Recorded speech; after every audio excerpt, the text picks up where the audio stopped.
Are you ready? The Philadelphia Eagles are Super Bowl champions. I was right. Let's go! I am the best. And here are your hosts, Jessica Town and Rob Lange. You're a jackass. Embrace the madness. What's up, everybody? We are back. Well, 66.66666% of us are back. Welcome to this week's episode of The Madness. What is this? Episode 88, I believe, which is insane. We're going to have to do something fun for our 100th episode. Absolutely have to do something fun for our 100th episode. But we are back. Patrick and I are here. Rob cannot join us this week. He is at his graduation for the high school that he teaches at. So, yeah, just me and Patrick for the week. Patrick, how are you today? I'm great. How are you doing today? You know, making it through the week. It's the first not short week in a little while. Struggling to get through, but we'll be good. Before we go any further, we'll go through the laundry list of things we have to talk about. So, The Madness, brought to you by ProSportsNotes.com, powered by Wildfire Radio. You can find us at ProSportsNotes.com, Wildfire, iTunes, YouTube, wherever you want to get your podcasts. Pretty much you can find us. You can also find us on my website, Jessica Town Media. You can read my articles, everyone else's articles that are fantastic. One that has made me angry that we're going to talk about a little bit later when we get into our Sixers/NBA talk that I just saw right now. And then you can also follow us anywhere on social media. We're on Instagram at Philly_madness, on Twitter at Philly_madness. You can follow Pat and myself as well as Rob there. And you can also go to the store, buy our items. We'll have some new items coming soon, hopefully, once other things die down and I have time to do that again. But until then, we are just going to talk about all of the 17 million things that are happening right now in Philly sports. There's a lot going on. Yeah, you wouldn't think that with only baseball really being in season. You would not think that at all, but there's a lot happening, with the Phillies as well as the other teams, but, a lot's happened with the Phillies alone, and a lot has come out about the other sports teams as well. So we're going to start with the Phillies today and kind of go from there. So, the biggest news coming out of the Phillies this week, not the best news. Andrew McCutchen tore his ACL, which is horrible. I'm sick about it. It's the worst. Up there with some of the worst, most injuries that you feel absolutely gutted after it happens in Philadelphia sports history. This is, I think, goes up there. Has only been with the team for a short amount of time. He hasn't been here that long, but he has quickly become a fan favorite, quickly become a guy that he's warmed up to the city of Philadelphia. The city of Philadelphia has warmed up to him, and it's just such a shame. It really is. Yeah. Well, you forgot to mention also guest of the show, Andrew McCutchen. Yeah, and he is our first player interview that we've had here, and that doesn't bode well for us. That doesn't do do many good things for us. Compounding that injury to the news of Odubel Herrera last week really puts a big problem in the Phillies lineup. Yeah, absolutely. And I saw a tweet or something that was like, it's everything that everyone was saying about taking Carson Wentz's knees or someone's knees and giving them to Carson Wentz. It was like take Odubel Herrera's knees and give them to Andrew McCutchen. And I was like, could we? Yes, please. I'll take my knees and give them to Andrew McCutchen right now. But I actually heard on the radio today, when's the last time that a baseball player's had an ACL injury? I was thinking the same thing. The same exact thing. When was the last time something like this happened to a baseball player? In game. I tore my ACL in the game, but did you? How? It was previously torn. I tore it skiing, and then I was playing with it partially torn. Did you know it was partially torn? Yeah, but that's your fault. I was able to build up the muscle or whatever around my knee and play.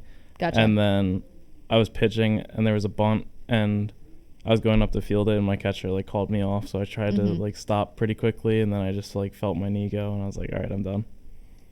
That sounds horrible. Yeah. That sounds absolutely terrible. Yeah. And what are you gonna so, but that was your senior year, right? do? Yeah. It was So you actually didn't- on my last game. So Oh my really, God. Yeah. That's like when Ryan Howard tore his Achilles. Like it was like our last game of the season. Yeah. And you weren't playing anymore after that. No. Oh God. Oh, I remember that was the surgery you had to come back from senior week for, right? Yeah. Yeah. I was on senior week and had to leave like 2 days or 3 days early, and I was extremely sunburnt from senior week, and they thought during like the surgery that I was having an allergic reaction because my whole body was red, but it was really just a sunburn. Patrick. You're a mess. But yeah, I mean, it compounds the need for. I mean, think about the outfielders that the Phillies started the season with. You had Andrew McCutchen, Roman Quinn, Bryce Harper, Odubel Herrera, Nick Williams. Am I missing any? Not that I can think of. We're left with Odubel Herrera. Not Odubel Herrera, Bryce Harper. We're left with Bryce Harper right now. And Well, I mean, we still have Nick Williams and Roman Quinn, but they're hurt. Well, Nick Williams isn't hurt. He just yeah, not Roman good. Quinn's hurt, Not yeah. good. Not performing well. No. It's not good. I had high hopes for him to kind of take that step forward this year. But, that doesn't always happen. Yeah, which is unfortunate. I had high hopes for, Dominic Brown being the next MVP of the league, but we saw where that went. But I mean, so it like I said, it compounds the need. So obviously you go out and get Jay Bruce, and he's, in his first night as a starter, 3 for 3, 6 RBIs, 2 home runs, one of which was a grand slam. He's not going to do that every day. No. He's productive, absolutely, but he's not a guy who can start for you every day. Yeah, At no. 33 years old, he's not a starter. Everyone was, worried about McCutchen being able to take that start every day, and especially in the leadoff spot. What would you like to see the Phillies do from here? I honestly don't even know, just because I don't know like all the logistics of like trading for players, who's available. I don't really know who's in the free agent market, but I feel like that's probably the easiest if you just went out and signed somebody. Right. But yeah, they need to make a move, and I'm not really sure what it should be. And the problem is they need to make several moves, because that's not their only issue. Their bullpen still needs help. They could use another starting pitcher, and now they have this outfield problem. And on top of that, over the last couple games, up until, you put Jay Bruce in the starting lineup, your bats have not been supporting you the way that they should be. Yeah, a lot of players are going to need to step up with all these people being down. Yeah. And, you can't. It's amazing to me that Scott Kingery has stepped up the way he has. I think that's huge, the way Kingery has stepped up. I think we all hoped he would and thought that he would take a step forward. I don't think anyone saw this coming, the way he's playing right now. It shows why Matt Klentak has his job and why we are all sitting where we are.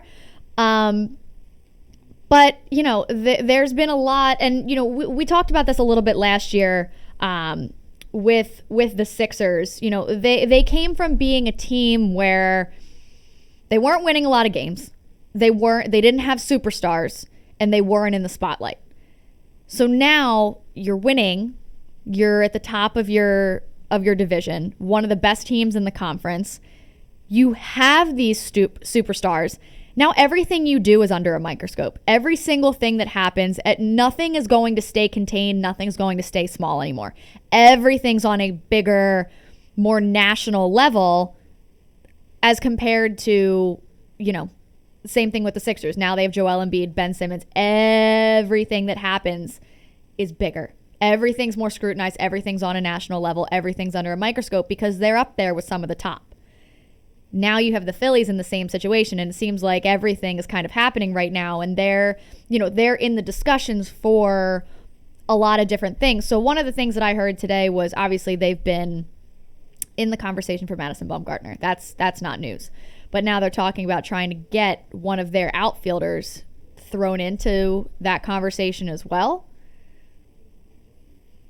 Who knows if that'll work out? Honestly, we'll I see. feel like anything will help at this point, because they're very short in their outfield depth, and they need outfielders.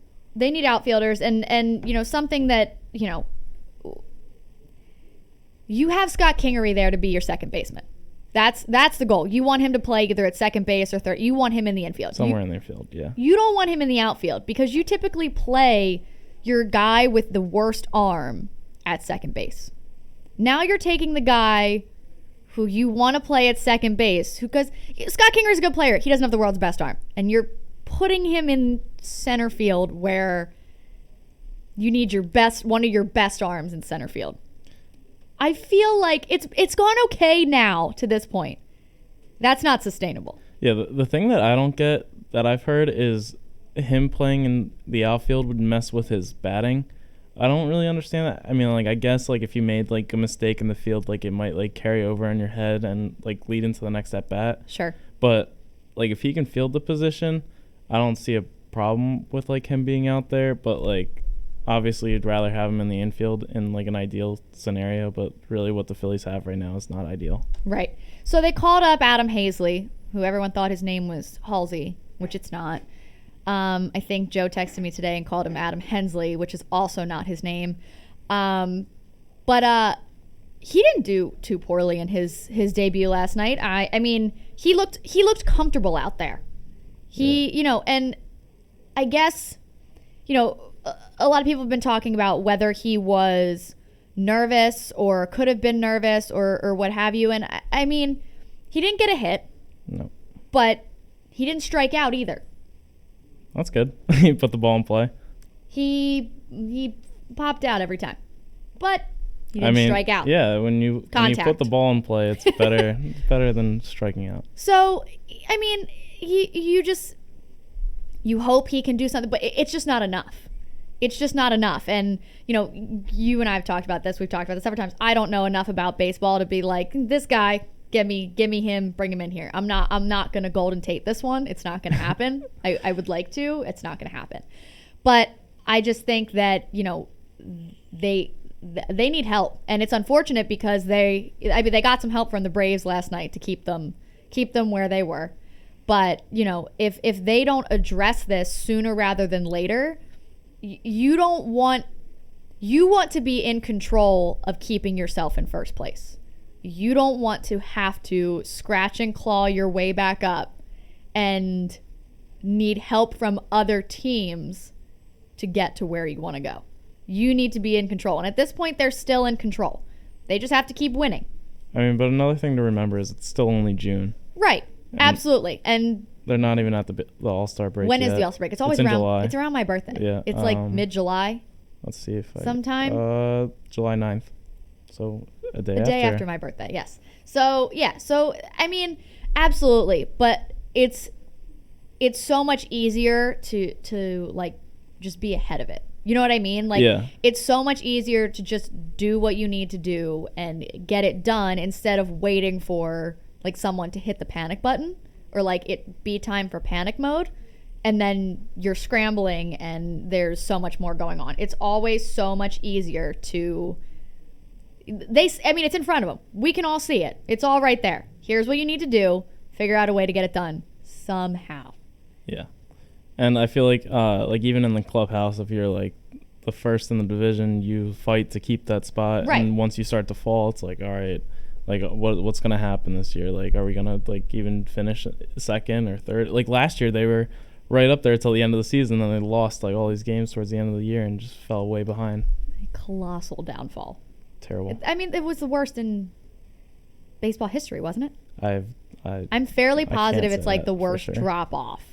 It was like the worst collapse in MLB history. Like a team, we were in first place, and they just crumbled. I've never seen anything like it. I've never seen a team in any sport physically crumble the way that this team has. That team did last year. Now, granted, it's a very different team. Yeah. But you've seen more recently, now since the injuries have started to set in, they have to move people around. People are being called up and moving down and going on the IL, and that's like the hardest thing with like baseball. Like when you said like we can't like say like a Golden Tate situation. Like there's so many levels to baseball. You don't know, like there's only so many players that you actually see in the majors, and then there's like the farm systems. Like there might be like a player that you hear about, but like if it's a team's top prospect, you're not gonna get them because they feel good about the player. Right. Like it's tough to really say like this is gonna solve everything. Right. And you don't know, and the contracts in baseball are huge. Again, not our money. I don't really care. But there's also the aspect of now this is starting to happen. You're seeing Gabe Kapler of last year start to come out. He's starting to mess with things and tweak things when maybe they don't need to be tweaked. Like, he left Jared Eichhoff in an inning too long, and he got destroyed. And then the next day, Nick Pivetta was rolling and showing no signs of slowing down, and he pulled him, and it all blew up. I know this because I fell asleep during that game. I was exhausted, a little bit hungover, and I took a nap. I went to sleep. The score was 0-0. I woke up and the Phillies were losing 5-0. This is the Dodgers. Mm-hmm. Yeah. I woke up and the Phillies were losing 5-0. And by the time I was at Joe's, by the time I gathered my stuff and got in my car, I got the notification that they had lost 8-0, and I was like, "What happened?" I was working on the game was on Saturday, right? No, that one was Sunday. Sunday. Okay, so I was working again Sunday, but I was like watching the game. I was like, whoa, like Nick Pavetta's actually having a good start. This is crazy. And then he gets pulled, and like I felt like every other time I looked up at the screen, either there was a home run hit or like the Dodgers were scoring, and I was like, what is happening right now? Yeah, it was not great. It was terrible. It was really not great, and it was one of those things where that's happened to me twice with Philly sports. It was Sunday, and do you remember a couple years ago when the Eagles played the Lions in Detroit on Thanksgiving? Yes. I fell asleep after the first quarter, and it was like 7-7, and I woke up in the third, and they were losing like 34-7, and I was like, wait, how did this happen? So clearly I need to stop falling asleep after. That's definitely just it's you. It's me. Yeah. I need to figure it out. That's my bad. I apologize. That's on me. But to hopefully continue this win now mode and excitement around the Phillies, the draft has started, all 40 rounds of it. It blows my mind every year that there are literally 40 rounds to this draft. Yeah, I'm like pretty interested in it just because I know people that like are graduating seniors now that like I play like, the kids that I played with a lot, like I think 5 of them went D1, so now they're all pretty much up for the draft. Oh, like that's cool. I mean, some of them were like talked about getting drafted out of high school and like they didn't. I know one of them was drafted last year but still plays at Virginia. Gotcha. And I'm just like tuning in like a little bit just to see if like they get drafted because I think that's pretty cool just to like know somebody, but outside of that it's too long. And yeah, it's a lot. And I mean, you know, my cousin was drafted by the Pirates in 2000, I want to say 14. He was drafted by the Pirates out of Vanderbilt in 2014. And he played for them for a while, and you know, and eventually decided, you know, he needed to get out of baseball and do other things, and he's doing very well now. But then there's his cousin on the side of the family we don't share. He was drafted by the Yankees the same year, and he has been like, he's one of those that's been like up and down all season. Yeah, he's like a Scott Kingery.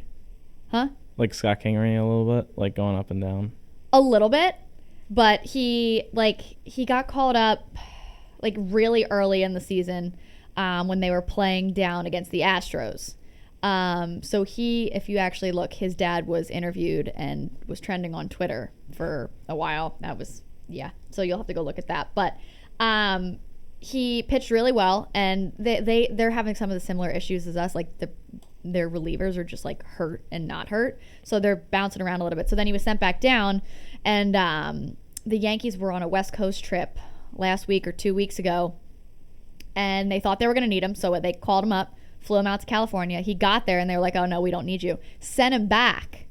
And then the next day, we're like, oh, we do need you, and flew him back out. That's terrible. And, yeah, so he, like, back and forth to the West Coast. Nuts. And then a guy I was friends with in high school, he was drafted to the Blue Jays last year, I think. The But other it's pretty problem cool. the other problem with the MLB draft is like you don't see these guys for besides like They the disappear. Harpers or Trouts or the guys Right. that come up like almost immediately. They disappear. Like when we had like all these guys getting injured and like the Odubel thing, I was thinking why am I blanking on the name right now? But Mickey Moniak. Yeah. The Phillies drafted him with the first pick of the draft, like in 2016. I was like, oh, this kid's probably close to being up. Like, no, he's like still in Double-A. Like he's And did they take him out of high school or college? high school. High school. So he was the last one they took out of high school for a while because they've taken someone out of college the last 3 years. So that's something that is starting to because the kids out of high school, they're kids. Yeah. They're literally still kids. They're not anywhere ready to, unless you're a Bryce Harper type or Mike Trout type. You're not. They're not coming. No one is Bryce Harper and Mike Trout that's coming out right now. So coming out of high school, there are a lot of kids now that aren't coming out of high school, that they're deciding to go to college because it gives you that much more time to help your game, perfect your game a little bit more. And that's why these, like Nola came out of college, but it took him 2 years to get up here, and for a good reason. Yeah. And same with Adam Hazley. Like that's how I there's so many different things names that come out. I want to make sure I say it right. Like the David Robinson. Yeah, I still don't know which one it is because he's been on Robertson. Okay, he's been on the IL, so yeah, I haven't seen him pitch. I have no idea who he is anymore. Same thing, out of college, 2 years here, and that's kind of the goal that they have for this kid, Bryson Stott. He played at UNLV for 3 years, I guess. His batting average is great. His on-base percentage is insane, and the guy doesn't strike out. In 688 plate appearances, he has struck out 81 times. That's wild. That's insane. It's like 12%. Yeah, there's also some like crazy number with Joey Votto that he's like never popped up to like it was like never mind. I'm just gonna stop, but find it, look it up, figure it out. But yeah, so I mean, he's a really, really good asset. Another one that they think is going to kind of work his way up pretty quickly and fairly quickly, and a year or 2 years going to be able to challenge guys like Maikel Franco and Cesar Hernandez for their starting job. His defense is really good as well. If you watch a couple clips of him, really agile, what you want in your infield, and it doesn't hurt that he's already has a personal connection with Bryce Harper, and that makes Bryce Harper excited that he's coming here as well. I got it. Joey Votto has only popped up 7 times since 2010. With the same amount of plate appearances, the average MLB player would have popped up 207 times. He's popped up absurd. 7. That's not real. Like, that's not human is what that is. Yeah. That's insane. So hopefully this kid ends up being something because, like we said, they're in win now mode. They're not looking for guys that need 4 or 5 years, 6 years to develop through the system. They need to win now. Their window is now. And it'll be interesting to see where they go from here with their injuries and stuff, and Gabe itching to be Gabe again.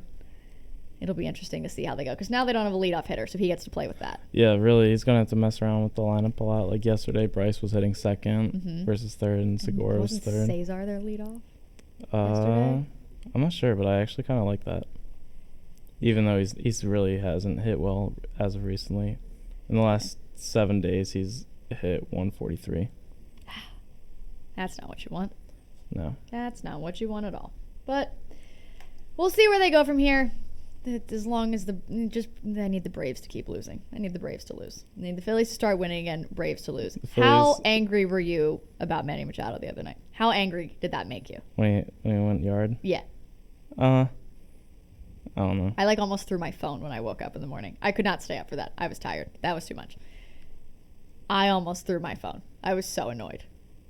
I have nothing against Manny Machado. I have everything against Manny Machado. But continue. It's just during the free agency, I would not pay the money, or it's not my money obviously. Yeah. But I didn't want the Phillies to give money to Manny Machado. I don't think that he's like the type of player that Phillies fans would want like in their lineup. I agree.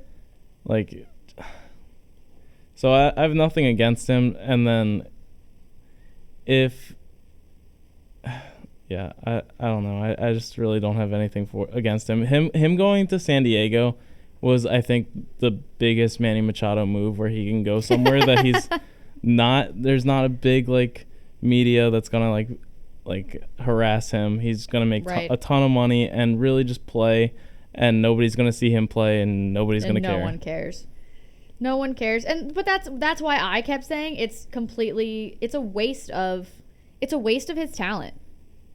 Completely. Like I don't understand. Like, I don't know. I'm not necessarily an athlete, but like I wasn't raised that way. Like I don't understand that mindset. I don't get it. It doesn't make sense to me. You would think that all these guys that are like playing at the professional level are competitive enough that they would try to compete for championships, and then there's just not guys like Manny Machado who just want to go and make as much money as they can before they retire. But like he could have done that and also compete. Like that's my point. Like you could have done that and also competed for championships, and like you made the decision to like go somewhere where you don't have to be scrutinized. No one's gonna care what you're doing. No one's gonna care what kind of numbers you put up. No one's gonna show up to watch you play unless it's a team that's traveling to you's fans. Oh my God, yeah. Like the Phillies fans. I didn't watch the game yesterday because I was busy, but like the highlights of like when Jay Bruce like hit his grand slam, everybody was like cheering, and I thought for a second that they were at home. Yeah, it's well, we know Philly fans and they're travel. all the way in San Diego. Philly fans travel impeccably well. That's never been a concern of any kind. They've always done it, but the fact that they're like helping fill the bottom level of a stadium that otherwise gets like 6 people is insane to me. And the fact that they can take it over from a volume level as well, I just think is so awesome. It makes me so proud. Oh boy. Padres suck. The Padres suck. Okay? The Padres suck. They're not going to be good. They're not good. No. I refuse to believe it. And no one's going to care either. Yeah, no one's going to know how good or bad they are. They're one of those teams that might compete up until the end but never really make it far. Like, you're not going to see the Dodgers, or not the Padres in the World Series in a couple of years. That's because Manny Machado won't run out ground balls. Speaking of not running out ground balls. Oh, I know. It hurts my heart. It hurts my heart. Not really ground ball, but fly ball. Well, here's part of it. I went and looked at it again. To you, does it look like he fell? Well, like, that's what Gabe said right after the game, is that he stumbled out of the box, but then he also didn't run it out. Yeah, like I think that's one of those things that like Gene Segura, that's going to weigh on him. Like I think that's going to weigh on him a little bit. Manny Machado doesn't give a you-know-what, but I think that's something that's going to like weigh on Gene Segura, and it's unfortunate. That happened to Jimmy Rollins, and like he never made the mistake again.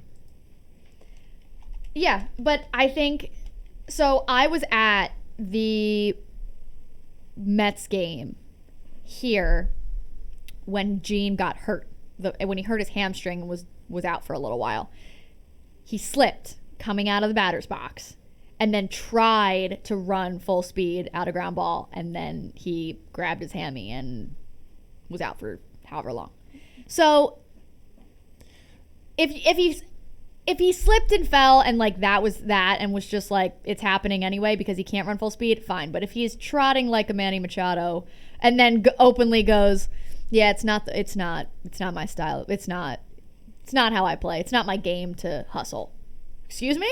Yeah, I actually understand it more because he did get hurt and was out for a little bit with that hamstring injury. And for like a ball that you would think is a routine fly ball, and to Ian Kinsler's credit, like to make a heads-up move and let the ball drop and turn it into a double play. Yeah.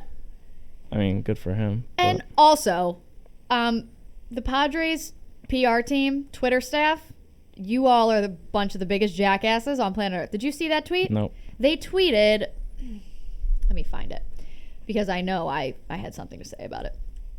As I have something to say about most things. They basically made a joke about like McCutchen getting hurt on that play. It says you fell victim to one of the classic blunders. And it's like the video of them, like the rundown. But like at the end, it like shows him like hurt and like hobbling off. Like imagine having a team with no fans. Unintentional. But yeah, you didn't, I get it. You saw him go down, have to be helped off. Like you saw that happen and then got the clip and then tweeted it. Like seriously? Like you already have no fans. Does the clip include him like afterwards, like being on his knee and like it shows him grab his knee and like hop around in circles? But like when he was, you like, don't see him go down. Okay. No, not all that. But still, like imagine having a team with no fans and like Yeah. being that much of a jackass still. Which, came with a lot of Anchorman jokes. I'm not No, I can't. I tweeted the picture. I kept in my tweet. It says, "Imagine having a team with no fans and being this much of a jackass when a player gets hurt and has to be helped off the field. Stay classy, San Diego." And then I tweeted the picture of the other one because I wasn't going to tweet it myself, and I'm not going to say it out loud, but it's true. I hold firm. San Diego's a beautiful city. Never been. Screw your baseball team though. You should go. It's fun. It's pretty. It's very pretty. One time I was there, I had a stomach virus. It was the most horrible thing ever. It was I literally like vomited all over Legoland. It was like the most miserable couple days of my life. It was like that, and then I slept in a stroller. I was like 12 or 13. I like one of those like plastic strollers that you can rent in Disney World. They had them at the San Diego Zoo, and I was like in a ball at the San Diego Zoo, just being pushed around because I was half dead. And then same thing in SeaWorld. It was just terrible. Horrible. And then I was there a different time because Chris, my cousin, he played in the like perfect game All-American Classic when Jameis Winston also played in it. He was on the team with Jameis. You know who I thought of for like a split second when we were thinking of who we could sign? Who? Kyler Murray. See if that works Imagine. out. Figure that out. Get on that. Clintek, figure it out. Figure it out, my man. Yeah, it'll be interesting to see what they do. I just hope they figure something out and get it done and stay in first place. Make it to the playoffs and win a championship or two. I can't deal with another drop off. I can't. I don't know if I have the mental capacity for that. They're gonna limp their way to the All-Star break and hopefully be good after that. Yeah, I was thinking the same thing, Joe, being 13 in a stroller. Kind of weird. I was so none of my pants fit. I was on a trip. I put pants on and they didn't fit the next day. When I tell you I had a horrible stomach virus, I threw up like 6 times in Legoland, in bushes around, and they didn't want to leave me in the hotel room because if I needed something, so they just literally like put me in there and I just knocked out. I couldn't eat or drink anything. Like I was a mess. So yeah, that's what happened. That's a true story. Oh, wait. How old was I? Now I have to think about it to make sure. I was in 5th grade. I was not 13 in 5th grade. 5th grade was 2005. So I was about to turn 11. I was about to turn 11. Is that better? Probably not. But still. Not really. I was literally dying, okay? It was a family vacation, and I was just trying to be a trooper and not ruin it for everybody. All right? Whatever. I don't care. I have no shame in that. No shame. What do your pants have? That's how much I vomited. That's how weak I was. That's my point, because I couldn't eat or drink anything because I couldn't keep anything down. I hate you both. Whatever. I'm going to block him. He's going to be the next one to get blocked. Okay. Shall we move on from the Phillies? I think we've exhausted. Yeah, we've covered it all. We've exhausted the Phillies. Just a reminder, this is The Madness, brought to you by ProSportsNotes.com, powered by Wildfire Radio. Should we move on? Where should we move on to, Patrick? Which one's next? We've covered one. We have 3 more. Let's go to the NBA. All right, we can go to the NBA. Sounds good. So, did you watch both finals games so far? I watched the second one, not the first. Okay. What are your thoughts on the second one? Well, okay. Well, because of the second one, I'm thinking more about the third with Durant being out, like the game tonight. Right. Klay Thompson getting injured is a big deal. The Warriors are still really good. In case anyone was wondering, the Warriors are still a very good basketball team. Yeah, I think it'll be really interesting how the Thompson injury plays out and if Durant ever does come back because he's ruled out for Game 3. Right.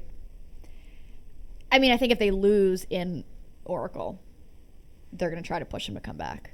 Clay's going to play. Clay's absolutely going to play. There's no question in my mind that guy's going to play.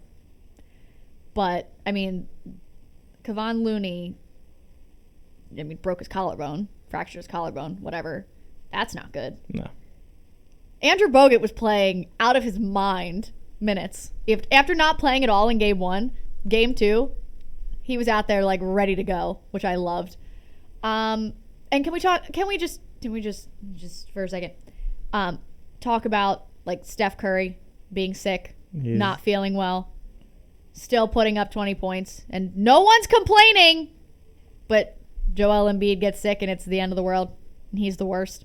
And he's horrible, doesn't take care of his body, the worst. I'll be the first one to be like, yes, he needs to do a little bit better of a job because he's out there parading around with the Chick-fil-A and the Shake Shack and all that stuff. Like, I'm with it, but like, here's the difference. Ready? I'm going to tell you the difference. The other All-Stars stepped up and handled it. Yeah. Ours did not. And they still went to the almost had to go into overtime in Game 7. So anybody who has a problem with Joel Embiid literally getting sick, they fired their medical staff. They're gone. Bye. They're done. Maybe they'll find someone else who's less horrible. I don't want to hear it. I don't want to hear it anymore. I don't want to hear it. You know what I heard that I didn't know is that the Sixers have a chef. They're the only NBA team that has a chef. Yeah, and he still almost killed Zaire Smith. Yeah.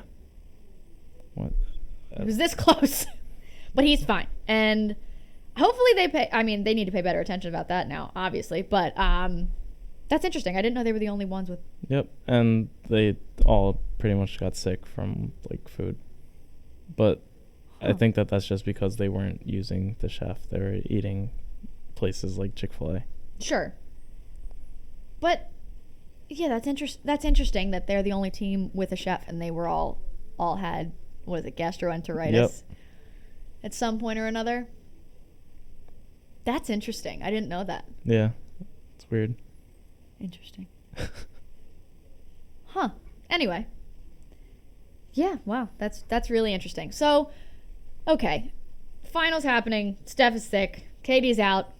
Clay's going to play. Kevon Looney's out. This has been a conversation as of late. Final shot goes to Andre Iguodala.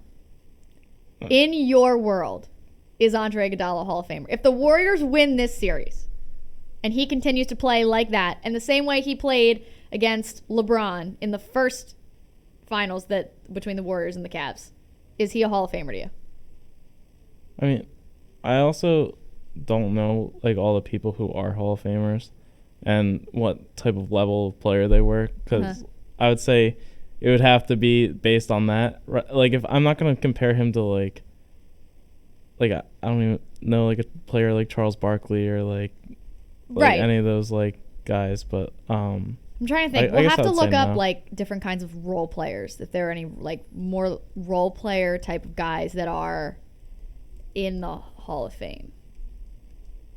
I mean, for a while, Andre Iguodala was like the guy on the Sixers. Right, and it did not go well.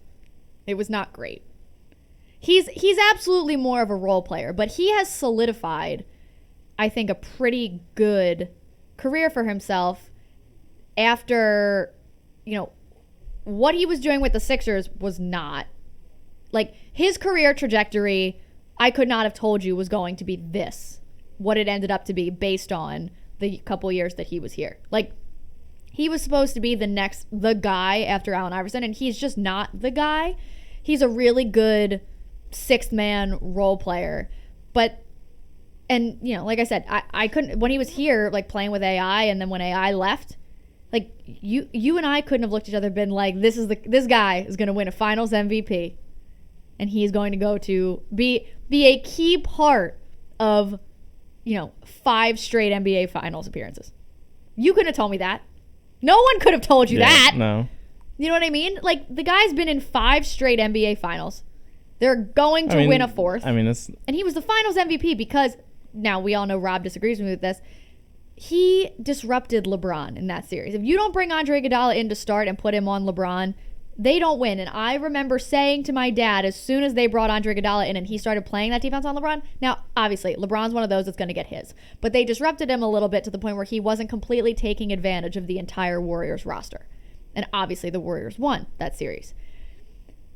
I said to my dad, as soon as I said, if the Warriors win this series, Andre Iguodala is going to be the Finals MVP. If they didn't do that, even if the Warriors won, I still think LeBron would have been the Finals MVP because he was.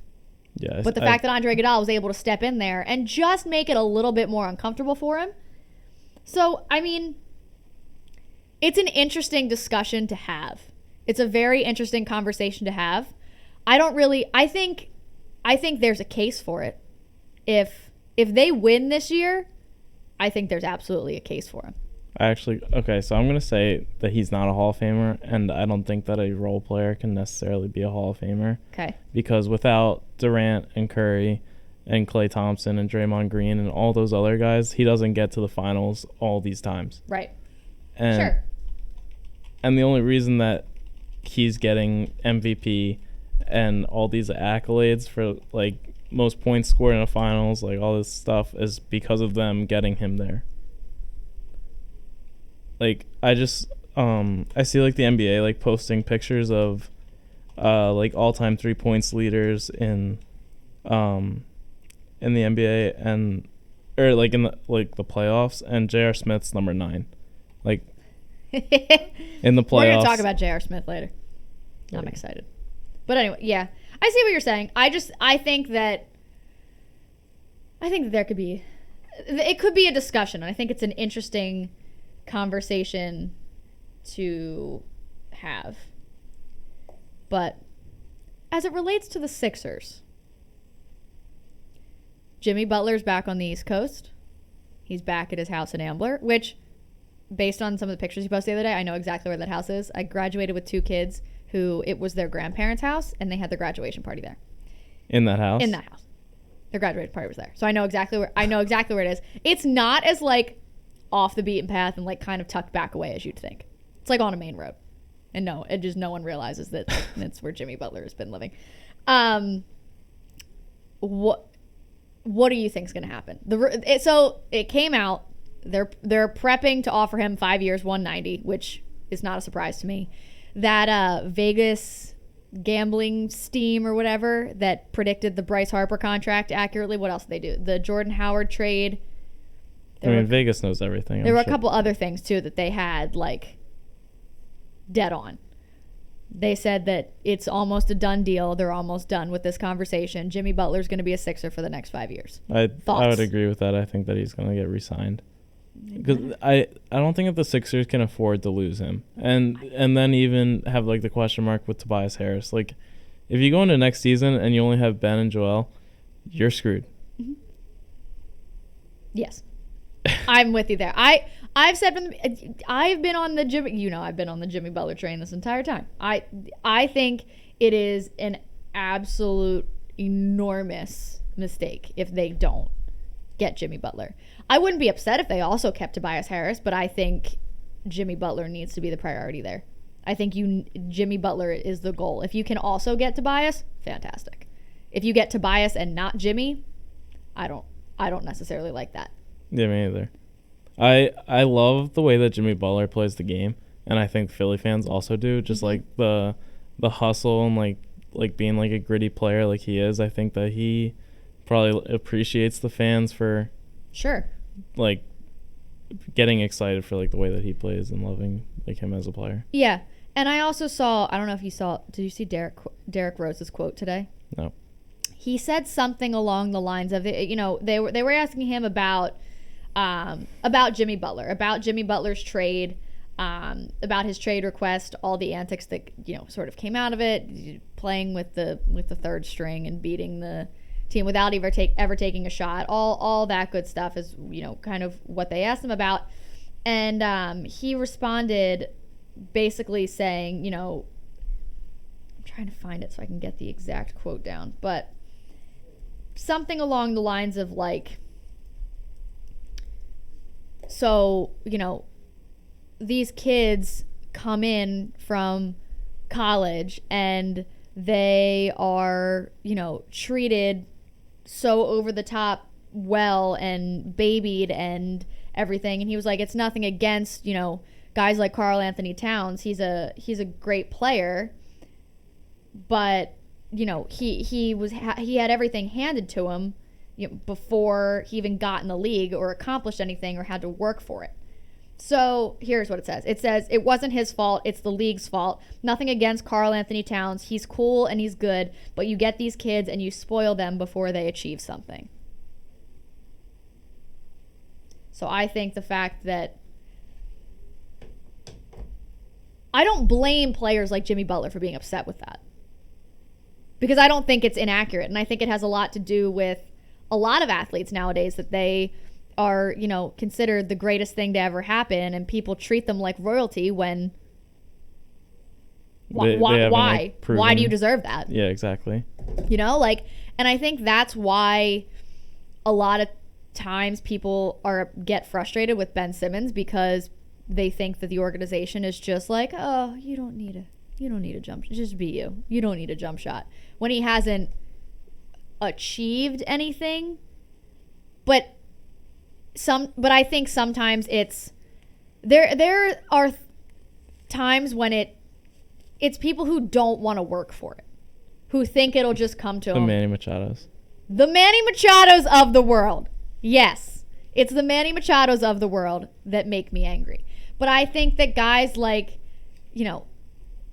a Joel Embiid and a Ben Simmons, who I do believe have that competitive thing back here that drives them, that they do want to get better, and they, regardless if we see it or not, because I think half of like Ben Simmons' post on Instagram of like the gym pics the other day was like just trying to shut people up, but like also like kind of being an ass a little bit, which I think is hilarious in itself.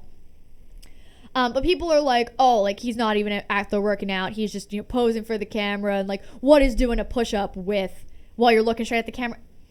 The photographer that takes all the team pictures is literally on vacation with. Like, come on. Like, he was on vacation with him in the Caribbean, wherever the heck he was, swimming with pigs, which I think is the grossest thing literally ever. But like, relax. Like, everyone relax. Like, do you think Ben Simmons is really gonna just like all summer just not? Like, do we like really? Do people actually believe that? I think there are people, but you're stupid. Yeah. You are absolutely stupid to think that a basketball player is not going to play basketball over the summer. Did you see Markelle Fultz posted a picture with his new lady?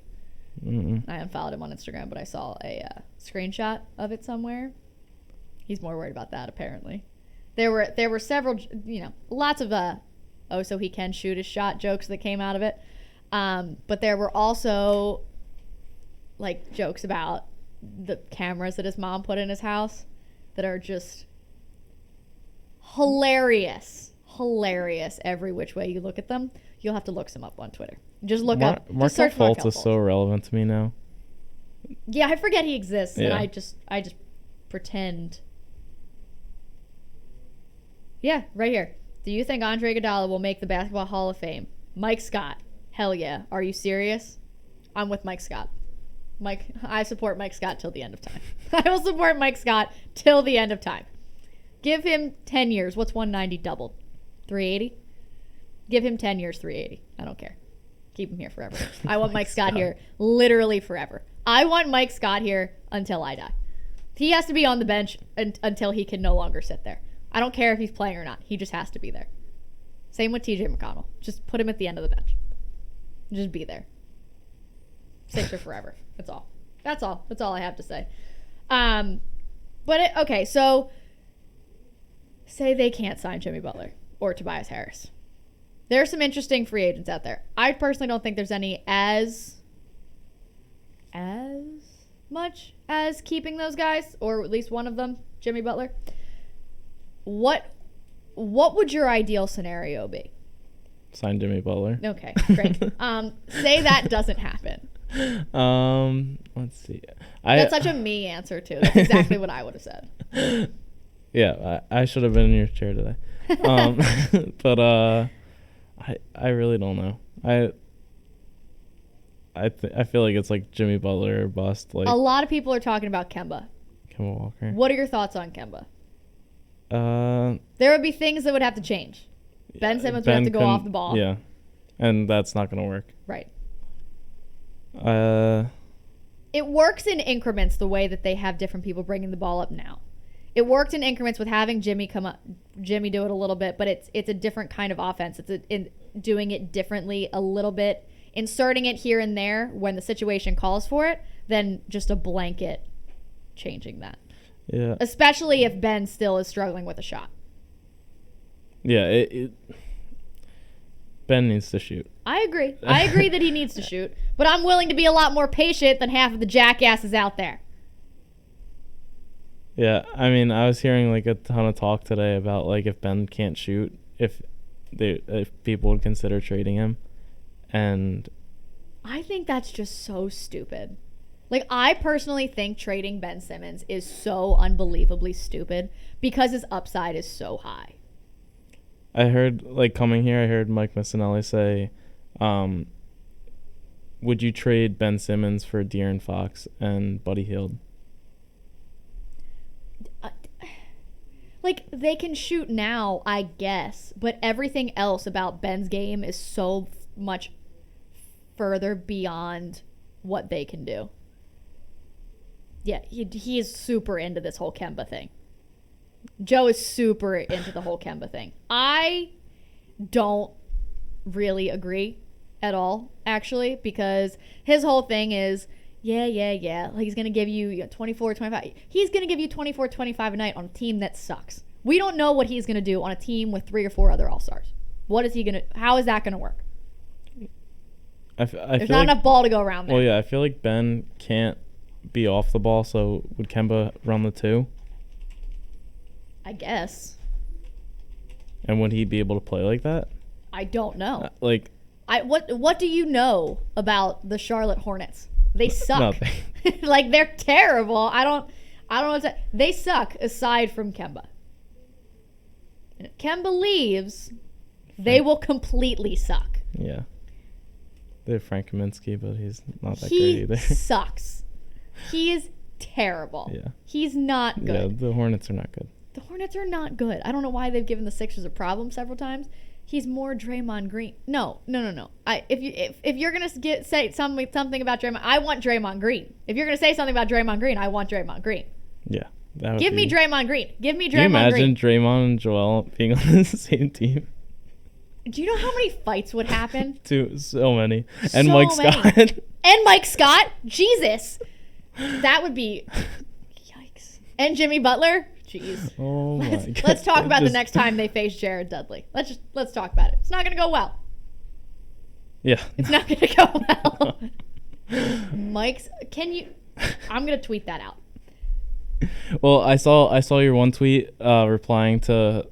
it was like some Jersey account that like with the AI team in the old Sixers uniforms, being like these were one of the baddest uniforms. Like, can you imagine that team? Like Draymond, Joel, Ben, Mike Scott, and Jimmy Butler. They're unstoppable. They're going 82-0 and winning. Just the 5 of them. They don't even need a bench. And it wouldn't even be like basketball. It would just be like they would mess with people mentally and they'd just completely break down. They are going to own if that were to somehow happen, if we were to somehow get Draymond Green out here, the amount of free real estate these gentlemen would own in other people's heads would be absurd. Andre Drummond. Oh my God. Andre Drummond, Man Bun, Goran Dragic, Kelly Olynyk. This is just your hate list. Oh, can you imagine Think about it for a second. Think about. They would just bully them completely, and it would be hilarious. It'd be wild. Kawhi's gonna go to LA. We don't have that problem anymore, and he's just gonna. They're just gonna. You know what? To answer your everybody. question before, if you can't sign Jimmy Butler, figure out a way to get Draymond here. No Jimmy Butler. I want Draymond Green or Clay. I'd take either. Seriously though, because think about it. Do you think there's any chance that there's an open discussion for Clay at this point? Since he can't get that extra For 30 Clay? mil? If the Warriors don't get that done, like if they don't get it done before the I saw a report today, if they don't get it done before like the open period, the tampering period starts, he's going to listen. Yeah, I think that the Warriors Is it a team that's fake together listen? now won't be together for very long. No. I think KD's gone. Yeah. I think KD's bye.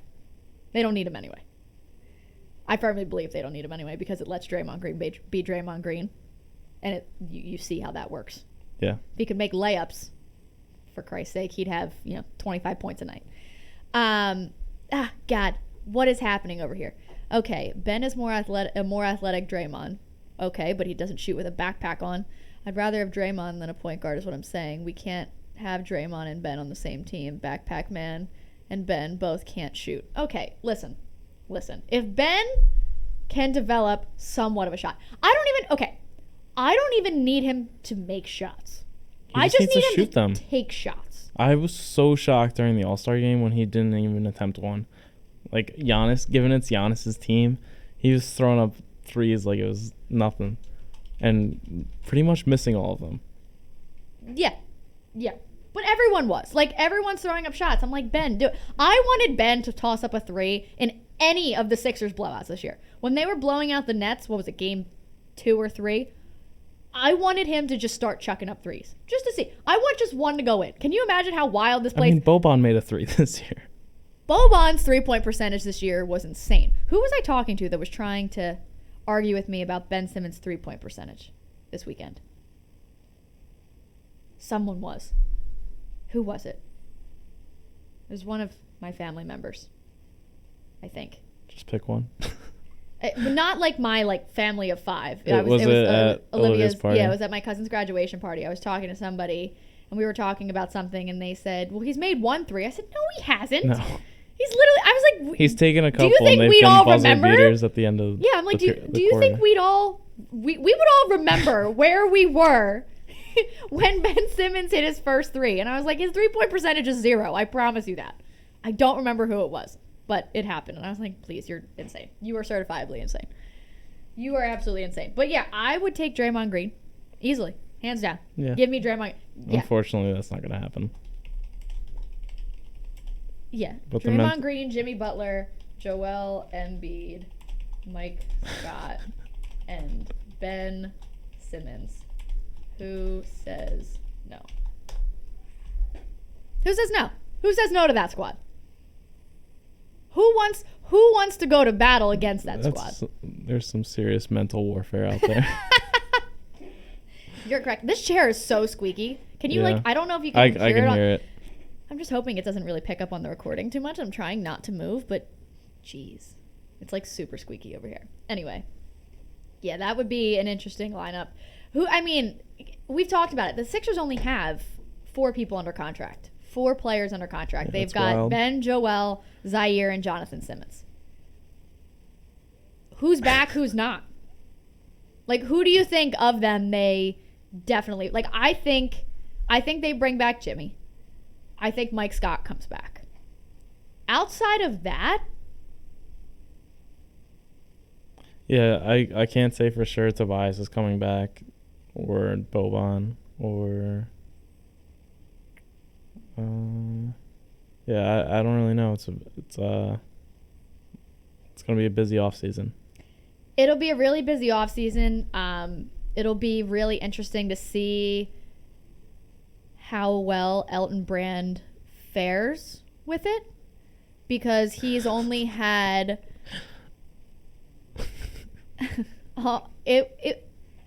He did great in season. Obviously, I don't think anybody would argue with that. He did a fantastic job in season. Last year was the off season we were told to wait for as Sixers fans. this is the big one. We're star hunting, and they handed me Mike Muscala, Wilson Chandler, and who else? That was pretty much it. They then traded those idiots away because they were useless. And we upgraded twice. There were 2 different upgrades that happened. But now, obviously, it was expiring contracts for most of them. On top of the expiring contracts that we already had, I don't ever want to see Furkan Korkmaz in a Sixers uniform ever again. That makes me sad. I hate that. It also makes me extremely sad to know that we took him and Timothé Luwawu-Cabarrot before Pascal Siakam went. That hurts me inside. There's no way to know. He was in the G League so many times. There's always guys that break out like that. It happens. It's a shame. What are you going to do? But, I mean, it's going to be really interesting to see how successful Elton Brand could be. It'll be interesting because I think he's a GM that can relate to players, obviously, a lot different than Brian Colangelo could. Yeah, sure. And I don't know if people had the confidence in Brett Brown as a GM. Obviously, there was one big name free agent out there and another big trade possibility. But they wanted Ben Simmons. They would have tossed in Markelle Fultz. They wanted Ben Simmons or Joel, and that wasn't happening. They weren't going to do that. They weren't going to send him for Kawhi. I still hold firm that I don't think Kawhi's personality would mesh well with Joel. And I just think that they've invested so much time and energy into building this team around Joel. It would be dumb to just let him if Kawhi is I want to go to Philadelphia. I'm not going to be upset that Kawhi Leonard is here. Okay? But I don't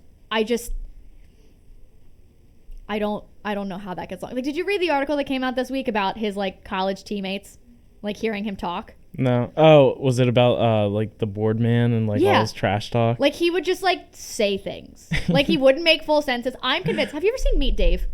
No. With Eddie Murphy? No. Okay, so basically it's all these little aliens and they are I saw the body the trailer. And they're operating this person on Earth, and they're trying to make it seem like he's a human, but they're just doing an absolute poor job. And the last video they watched of what to wear was it was a Saturday Night Fever. So he shows up in a all white suit, disco suit, and it's Gabrielle Union's in it, a couple other people, but it's that's exactly what I imagine Kawhi Leonard is. It's okay, we need to try to talk now, and it's oh, that's too loud of a volume, and they mess it up, his laugh and everything and the way he talks. I'm convinced this man is a robot alien of some form. The thing says that the article says that he would only use one word phrases as trash talk, so when he would score he would just go bucket. Yeah, bucket. Bucket. What? He is an enigma. I'm a board man. Yeah, I'm a board man. Board man gets paid. What? I don't even have words for what Kawhi Leonard is. I don't know what he is. He is a robot of some kind. The laugh is priceless. Have you seen the the baby filters been a thing? Yeah, I saw that. Have you seen? I'm gonna play it.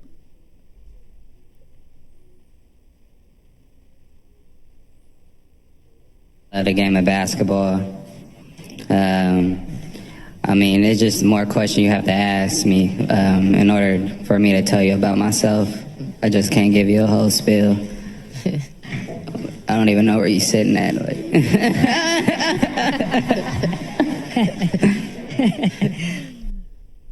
Yeah, that's Kawhi with the baby filter, and it's funnier with the baby filter. Yeah, when you can see his face.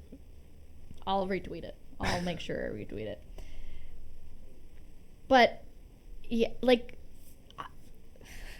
what is he? Is he real? I can't say for sure one way or the other. Yeah, I think that's a question. We're going to just need to put a poll out on that one. Do you think Kawhi is human or a robot? Let us know, please. Because I'm convinced he's not human. There's no way. There's no way a person is that just uncomfortable as a human.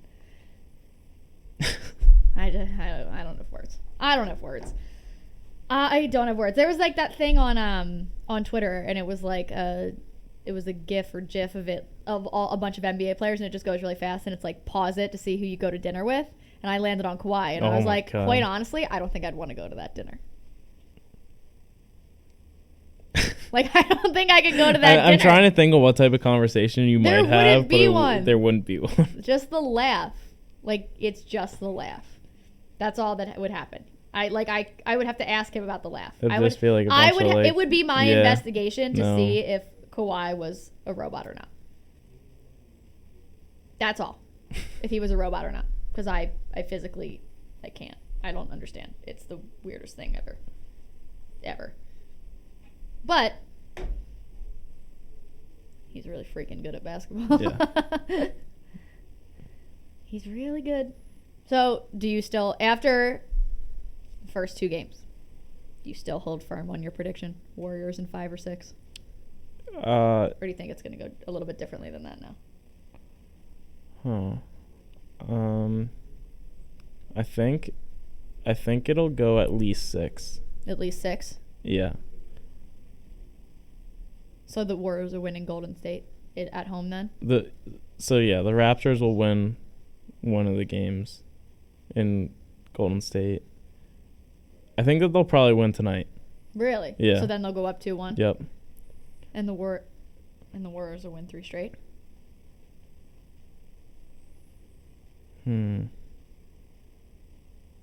I really don't know. It's a lot more interesting than I thought it was going to be. Yeah. Kyle Lowry. I hate Kyle Lowry so unbelievably much. Oh my God, I can't stand the way he plays basketball. It makes me so mad.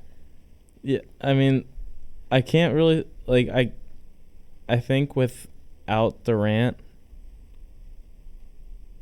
the Raptors have a decent chance of winning. But if Durant comes back for Game 4, I could see the Warriors winning the next 3 games. If Durant comes back for Game 4? Yeah. What if the Warriors win tonight? You think Durant comes back? No. And you think they win in 5 or 6? Yeah, well, I have a feeling that Durant's injury is a lot more serious than they're making it out to be, and that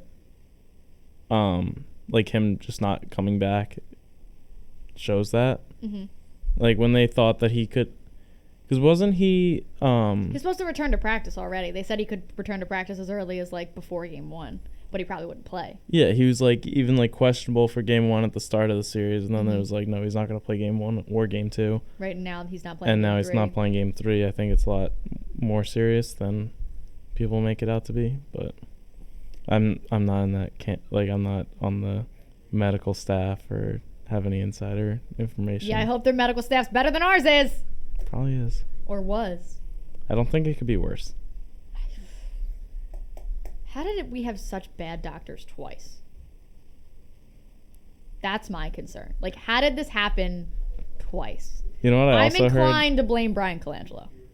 Is that the Eagles medical staff is competing with that Sixers medical staff. Like, why have we not seen Ronald Darby? Well, that's because the staff that the Sixers fired before, the Eagles hired. Yeah. They have them. Apparently, I saw today Darby's supposed to start week 1, but, like, I still don't know what Corey Clement did.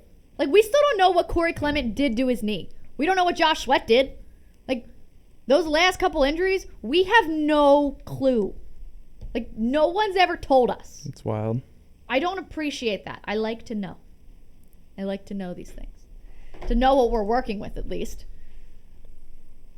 Because that's, I mean, there were so many of those injuries. There were so many injuries on that team that all these guys coming back now there's going to be so much competition at some of these positions now. Yeah.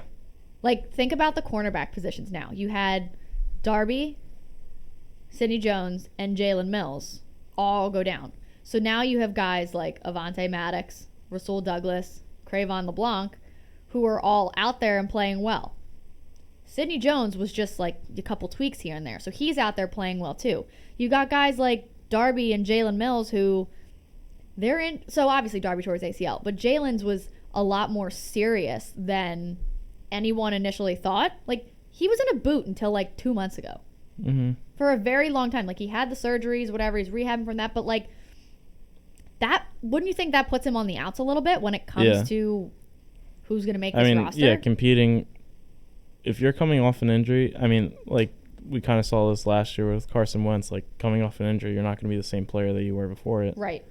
And competing against somebody who's had a whole offseason to, like, a whole offseason to get better versus just recover to where they once were. Right. It makes it harder to earn that position. Absolutely. Absolutely. And it'll be really interesting, especially because of the way they went down and dropped like flies last year. It'll be interesting to see if that's a spot on the roster that they take a few more than they would typically. Like, the last couple years, they've taken an extra running back and they've taken an extra receiver.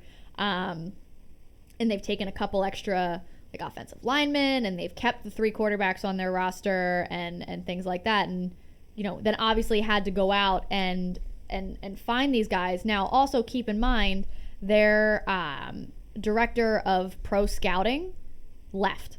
He's with the Raiders now. So the same guy that we had in here that Jim Schwartz praised repeatedly about getting guys in there that were able to help make a playoff run, they know he's no longer here. So we have someone else that's here doing this job. We might be losing Joe Douglas still. Who knows what's going to happen there. So that might be, it'll be interesting to see how the 53 ends up playing out this year, because they also have quite a few safeties on the roster now as well, which is another interesting discussion, because it doesn't look like this is getting, Doug Peterson says he expects everybody to be there, but he also said he doesn't have any other, inside direct information about Malcolm. What do you think's going to happen there? I feel like he's probably going to hold out until he gets paid. See, I don't love the idea of holding out. Like, you're making a ridiculous amount of money. Listen, I'm all in support of Malcolm Jenkins making more money. I'm all in support of him getting more guaranteed money. I'm all in support of him adding years to his contract. Whatever he wants, I'm in support of him getting it. But this organization has never responded to people acting like this. That's true. Has never responded well. I would hope that because they did such a good job of taking care of other people, they would do the same for a guy like Malcolm. Because if you think about it, like, Brandon Brooks reworked his contract and took a pay cut because he thought that Nick Foles deserved more money. Nick Foles missed an incentive by, like a snap, and the Eagles still gave him that money. Yeah, you were the one that said that you think that the Eagles should restructure Malcolm Jenkins' contract for like more incentives, right? Maybe. Or I don't know. He wants more guaranteed money. He's still a top 10 safety in the league. Landon Collins, I don't think is more productive, or Landon Collins clearly was not to the Giants what Malcolm is to us, and he's not going to be to the Redskins what Malcolm is to the Eagles. It's simply not what it is. I never thought that in my lifetime I would see somebody who was as close to Brian Dawkins as Malcolm Jenkins is. I never thought that I would ever see a guy that could, that was the same kind of spirit and has the same kind of tenacity on the field and is loved the same way as Dawkins was and brings everything that Dawkins. I never thought I'd see that again. You really? think that's No. and Malcolm, you look at it and you see the safeties that we had back there in between those two. I have the Patrick list Chung. Ugh.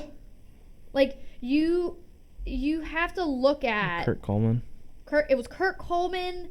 You remember Jaquan Jarrett? He was one.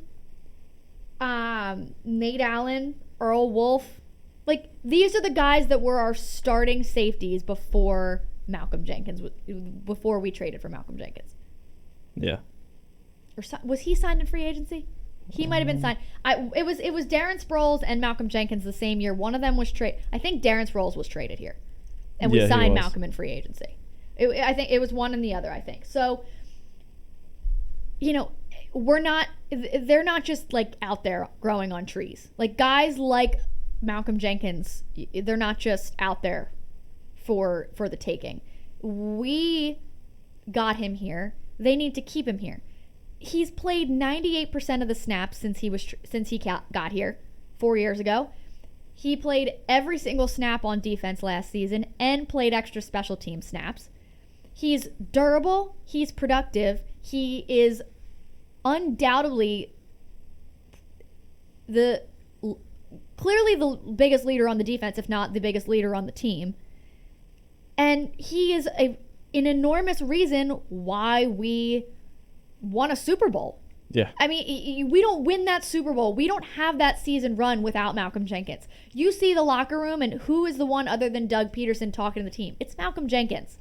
He is the guy that they look to, and he's showing no signs of slowing down. Yeah, they're like, he's on the wrong end of 30. Okay. Do you perform that way still? No. Like, give the man what he wants. Like, I don't agree with the way he's going about it, but it's not that he doesn't want. He was at Carson Wentz's softball game. He was still there for his teammates. Like, he loves this city. He loves it here. He loves giving back to the community here. Give the man everything he deserves and wants. It blows my mind. I wrote that article the other day, and people are responding to my article saying, "Oh, let him walk. F him. We don't need him." Are you sure? Are you sure? Because I don't think that's true at all. Malcolm was a free agent. Thank you. I mean, it's absolutely asinine that anyone thinks that we don't need Malcolm Jenkins. Who do you think would be a bigger player to lose, Jimmy Butler or Malcolm Jenkins? Malcolm Jenkins. There's I question. Agree. No question. I agree. I mean, Malcolm Jenkins is a huge part of why that culture is the way it is. He is a huge part of, okay, we talked about this in the last season. It was the Giants game. They had just a mishmash of people in the secondary. They hadn't played together for very long. They've been to practice together for like 2 days. And Malcolm Jenkins went to the locker room and said to Jim Schwartz, we need to dumb this down a little bit. We need to simplify it, and it's going to work. Who else on that defense is going to say that in the secondary? Who else back there would be the one to say that? No one. Like, yeah, Nigel Bradham's the one getting the signals and getting the calls, but without Malcolm Jenkins, you watch him play, he puts everybody in the right spot. Like, he is a very clear Hall of Famer. Yeah. He has a really good chance of his number going up in the rafters next to Dawkins. He's the fact that anybody, like, I understand he's still making a lot of money. I get that. But you look at some of the guys that are up there making that money. There's some, like, no-name guy on the Packers that's making more money than he is.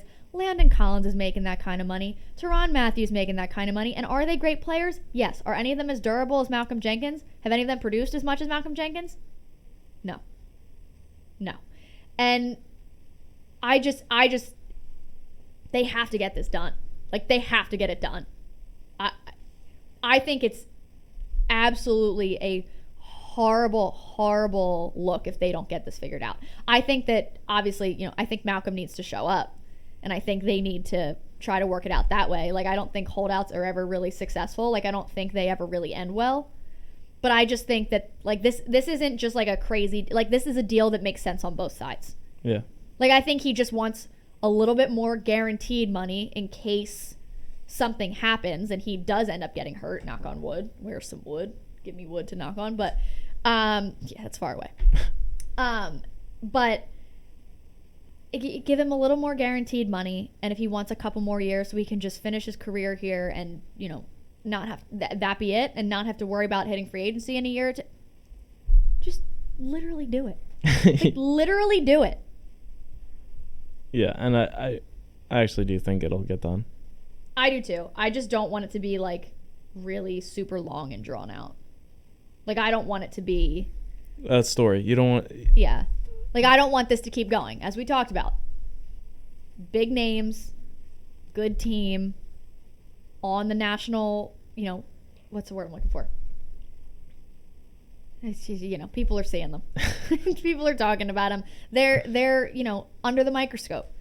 It's going to blow up and get bigger. And what's going to happen is the small fraction of the fan base that has a problem with the kneeling or the protesting or anything like that, they are going to come out of the woodwork again. And it's going to be a whole thing. There have already a couple that have come out and appeared commenting on my article. It's not pretty. It's dumb. But I think that is absolutely a bigger, that needs to get done. That's a bigger priority and more important than extending Carson Wentz. Yeah, definitely. I think getting that taken care of and waiting a little bit on giving Carson Wentz his deal, I think that's super necessary. Mm-hmm.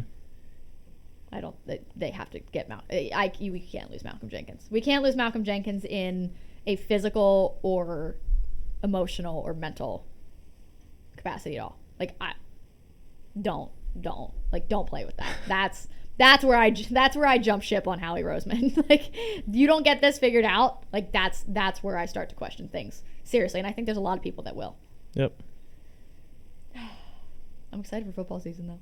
Yeah. Preseason schedules were just announced today. They literally just came out like an hour ago. Yeah. Super excited. Should we can go look at it. Yeah, let's find. I think they were sent, but yeah. When did the Eagles play? Week 1. The Titans at home, right? Or is that wrong? Yeah, no. They play Thursday, August 8th at 7:30. Week 2, they play at Jaguars. Jacksonville. That'll be fun. That'll be Nick so Foles. Sad. At 7 o'clock, Thursday, August 15th. Week 3 of preseason, they play The Ravens. Thursday at the 22nd at 7:30. Oh, that game doesn't really matter. No, and then the last one, as usual, they play the Jets. They play in New York this year, though. Thursday, August 29th at 7 o'clock. That one doesn't matter even more. One of them that... so the Packers and... was it Raiders? Are playing in...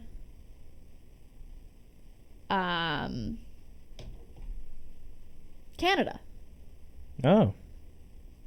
Changing it up a little. In Winnipeg. Yeah. Pretty cool. Is it the Raiders? Did I say that right? Awesome. August 22nd.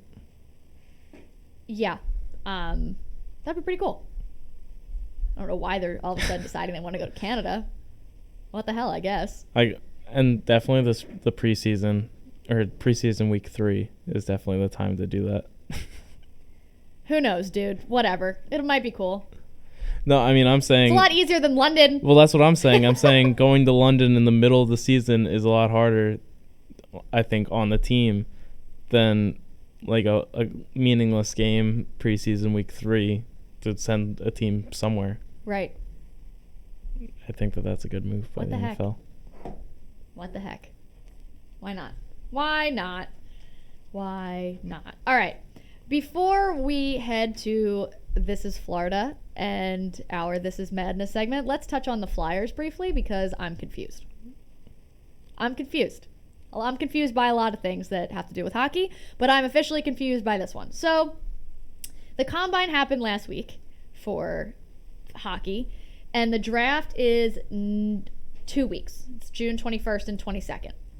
However, the Flyers traded a 5th-round pick for Kevin Hayes, a center from the Winnipeg Jets. But he played for the Rangers for a period of time last year as well, but he was traded.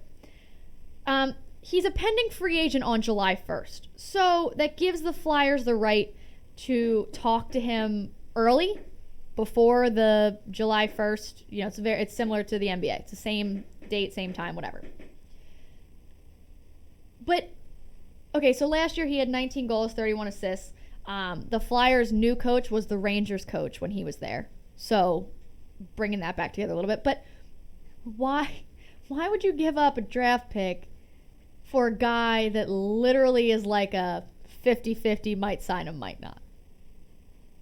Yeah. I mean, maybe. Is there something I'm missing? Maybe you trading for him shows him that you want him more than if you were just to negotiate with him as a free agent. It's like we're giving up assets just so that we could talk to you and like sign you. But other than that, it doesn't make any sense to me.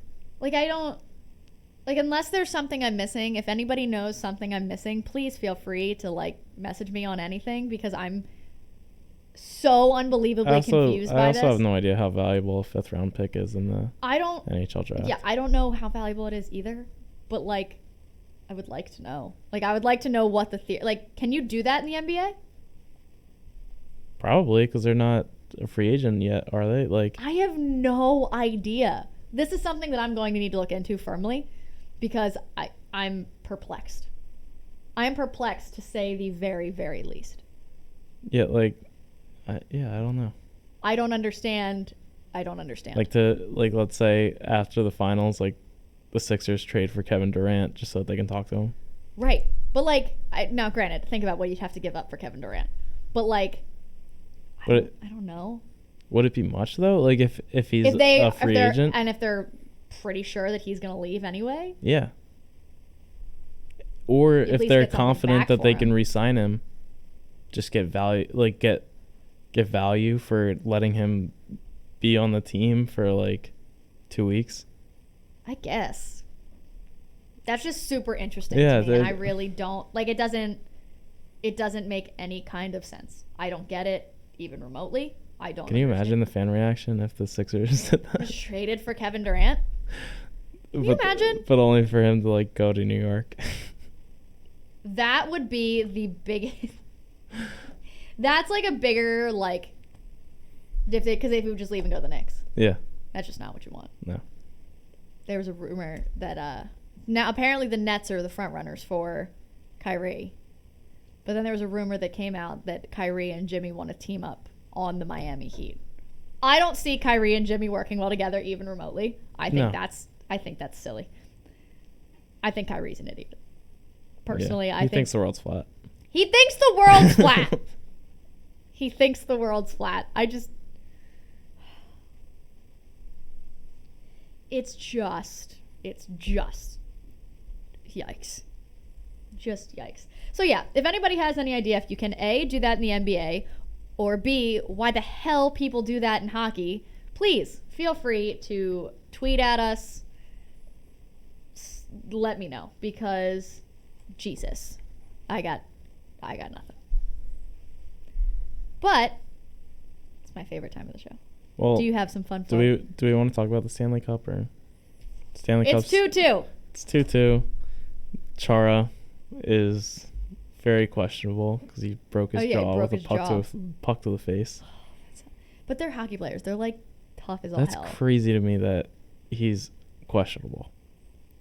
Get wired shut and just go out there. I was listening to a podcast today and they were talking about just like the energy, like he can't like eat food, like he would have to like drink it kind of, and just like the energy that it would take to like play a hockey game right is insane. Like just that alone, and like breathing with like a broken jaw, like because you can't just like Rhys Hoskins was out for like 2 months. Through your nose.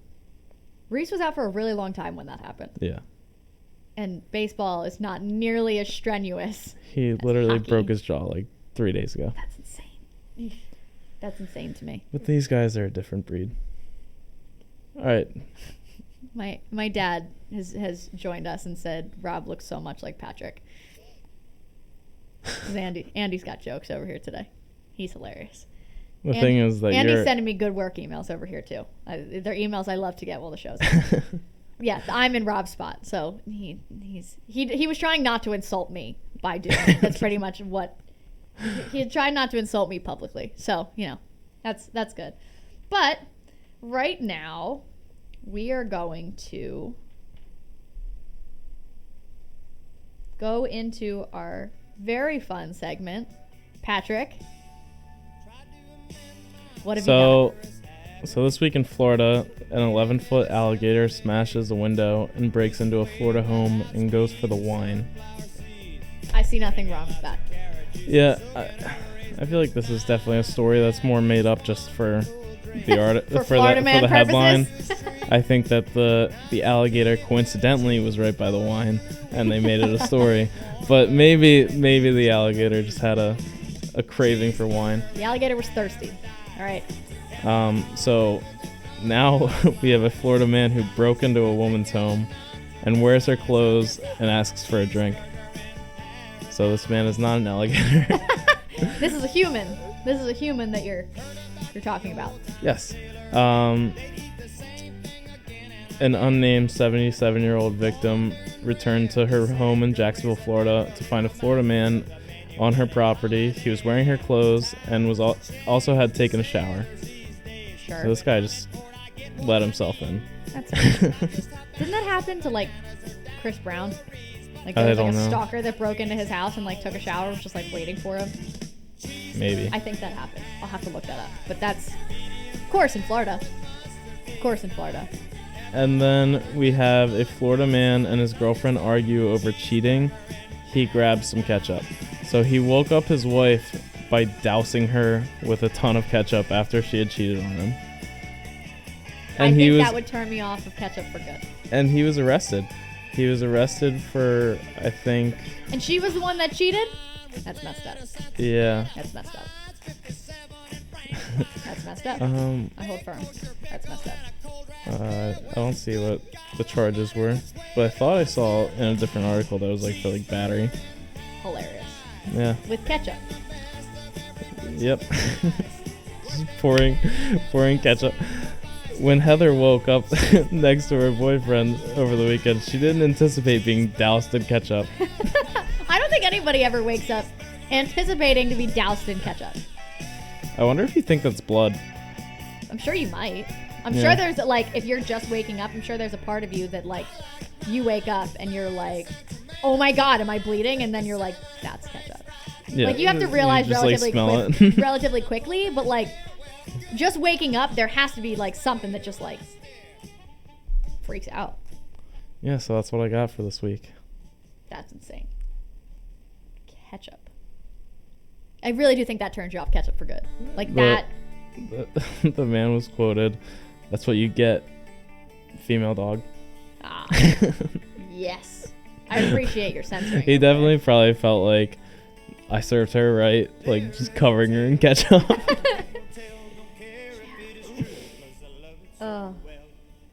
Well, what a great This is Florida this week. Now we can move on to our other favorite segment of This is Madness. Do you have things for this week? I just have one. I think Okay. maybe I'll get a couple more. I have a couple. Would you like to start or would you like me to start? You start, and Okay. then maybe one will pop up. So there were these things that appeared on social media this week, and they were like the making of the worst NFL player and the worst NBA player. Have you seen them? I heard about them. Because they are absolutely hilarious. The worst NFL player: Nathan Peterman's decision making, Kirk Cousins' clutchness, Cam Newton's post-game attire, Kyler Murray's height, Eli Manning's arm strength, Aaron Rodgers' leadership, Lamar Jackson's accuracy, Brady's mobility, RG3's knees, and Phillip Rivers' pullout game. The worst NBA player: Isaiah Thomas's height, J.R. Smith's IQ, Markelle Fultz's free throws, Ben Simmons' shot, Lonzo's form, Jordan Clarkson's passing, Dirk's athleticism, Derrick Rose's right knee, Tracy McGrady's left knee, and this player would also include Kyrie's leadership, Andrew Wiggins' work ethic, Tristan Thompson's loyalty, DeMar DeRozan's clutchness, and Jokic's stamina. These are two of the greatest memes that I've ever seen on the internet. I don't even care that players on my team are insulted. I laughed so unbelievably hard at both of these.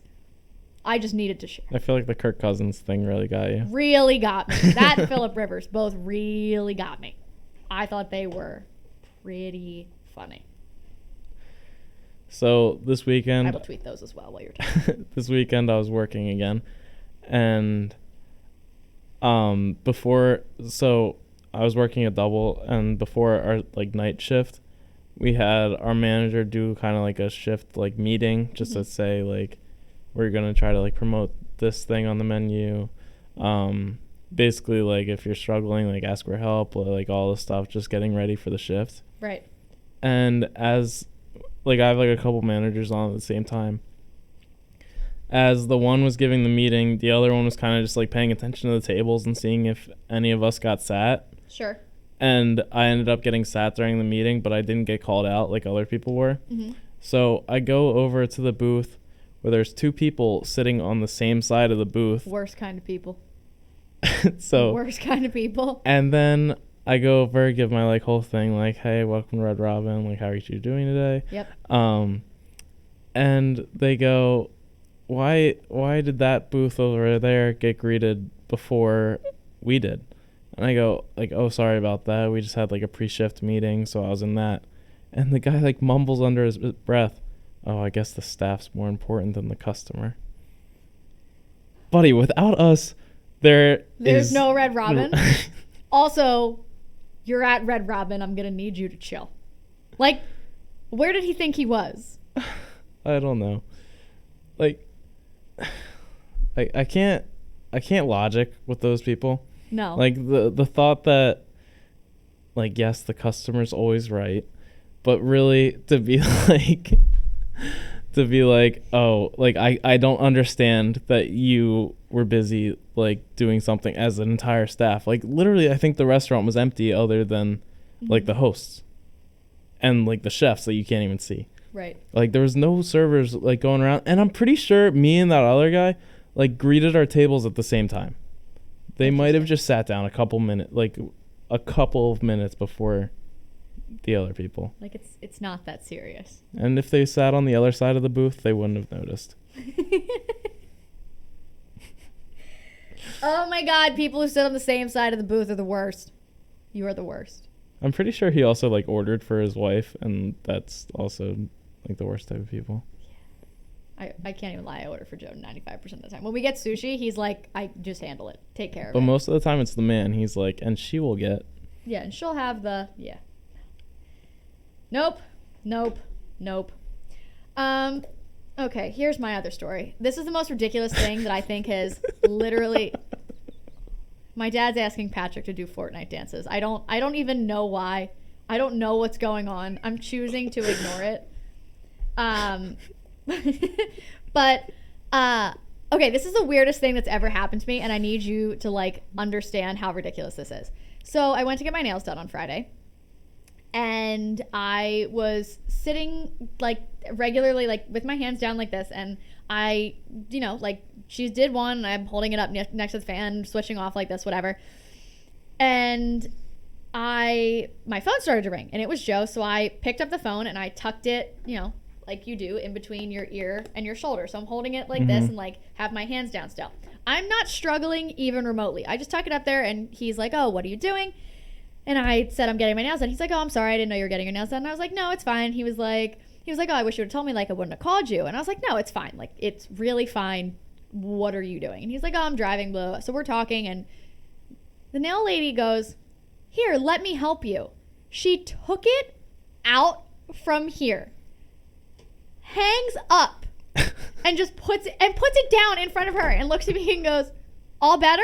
And I was like, what? Oh my God. I was like, no.